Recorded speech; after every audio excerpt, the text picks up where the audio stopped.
मोदी सरकार सिर्फ मुसलमानों को गालियां देकर वोट हासिल करना चाहते हैं। नरेंद्र मोदी जो कि भारत को greatest democracy in the world consider करते हैं और ह्यूमन राइट्स के चैंपियन बनते हैं, उनके मुंह से ऐसी बातें बहुत ज़्यादा हिपोक्रेटिक लगती हैं। इलेक्शन से कुछ अरसा कबल इन बयानात को अगर इस्लामोफोबिक बयानिया कहा जाए तो कुछ गलत नहीं होगा। इसमें कोई दूसरी राय नहीं है कि मोदी की जमात भारतीय जनता पार्टी जब से हुकूमत में आई है तब से मुसलमानों के ऊपर जो मजालिम ढाए जा रहे हैं की रेशो बहुत ज्यादा बढ़ चुकी है। That it's only a matter of time before the world sees for what you are. बिस्मिल्लाहिर्रहमानिर्रहीम, अस्सलामु अलैकुम, मैं हूं Ismail Qasim and you're watching the Blue Truth।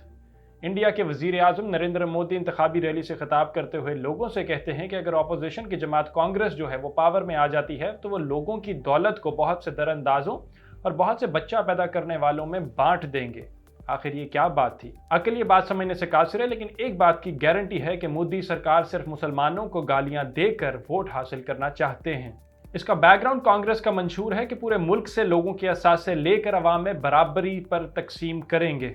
Narendra Modi ने यह भी दावा किया है कि कांग्रेस पहले ही कह चुकी है कि हिंदुस्तान के असासों पर मुसलमानों का पहला हक है। यानी according to Modi quote unquote इसका मतलब ये हुआ कि वो आपकी प्रॉपर्टी, कारोबार और पैसा लेकर उन घुसपैठियों में बांट देंगे जिनके बच्चे ज्यादा पैदा होते हैं। घुसपैठियों से मुराद यहाँ पे इनफिल्ट्रेटर्स है, यानी वो मुसलमानों को जो कि 14% से ज्यादा की आबादी है, overall at a total Pakistan की कुल आबादी से भी ज्यादा के मुसलमान जो हिंदुस्तान में बसते हैं, ये उनको डायरेक्टली टारगेट कर रहे हैं। वो यहाँ पे ये बताता चलूँ कि हिंदुस्तान में पार्लियामेंट्री इंतखाबात जो हैं वो जारी और सारी हैं और 5 में से 4 मराहिल जो हैं अभी बाकी हैं।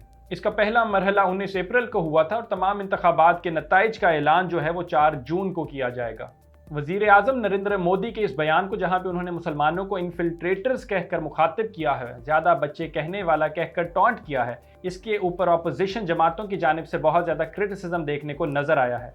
ओवरऑल पूरी दुनिया में से ही इसकी बहुत ज़्यादा मुखालफत की गई है। नरेंद्र मोदी जो कि भारत को greatest democracy in the world consider करते हैं और ह्यूमन राइट्स के चैंपियन बनते हैं, उनके मुंह से ऐसी बातें बहुत ज़्यादा हिपोक्रेटिक लगती हैं। इलेक्शन से कुछ अरसा कबल इन बयानात को अगर इस्लामोफोबिक बयानिया कहा जाए तो कुछ गलत नहीं होगा।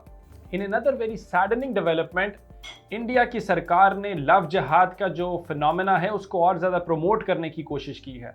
नरेंद्र मोदी ने यह भी कहा कि मेरी माँ और बहनों, ये अर्बन नस्ल की जो सोच है ये आपका मंगल सूत्र भी महफूज रहने नहीं देंगी। यानी अकॉर्डिंग टू हिम, मुसलमान जो वहाँ पे लड़के हैं वो हिंदू लड़कियों से शादियाँ करके लव जिहाद कर रहे हैं।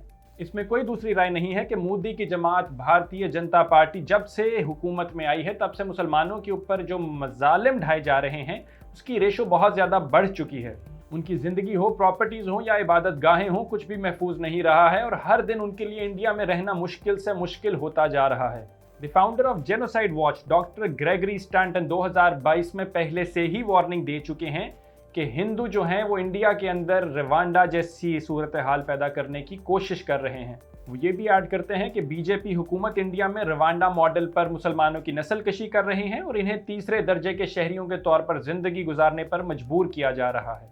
लेकिन हैरत अंगेज तौर पर इन इश्यूज के बावजूद, इन ह्यूमन राइट्स की वायलेशंस के बावजूद, इंडिया जो है वो दुनिया की 5वीं बड़ी इकोनॉमी बन चुका है।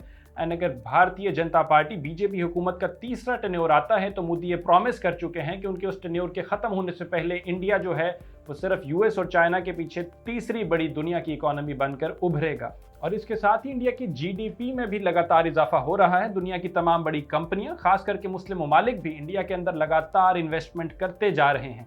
तो क्या इंडिया के मामले पर आलमी बरादरी को इंसानी हुकूक की खिलाफ वर्जियाँ नजर नहीं आ रही, या फिर ट्रेड और जो बड़ी मार्केट है उसकी वजह से जानबूझकर इन मामलात को नज़रअंदाज किया जाता है? बिफोर कंक्लूजन एक छोटा सा पैगाम है मोदी सरकार के लिए, that it's only a matter of time before the world sees for what you are. आपके क्लेम्स जो हैं दुनिया की बड़ी इकोनॉमी के, बड़ी डेमोक्रेसी के, वो सब झूठ हैं और आपका जो हिंदुत्व पॉलिसी के ऊपर बेस्ड इंसानी हुकूक की खिलाफ वर्जियाँ करने वाला, मुसलमानों की नस्ल कशी करने वाला बयानिया जो है बहुत जल्द मट्टी में मिल जाएगा। This is me Ismail Qasim signing out, until next time, अल्लाह हाफिज।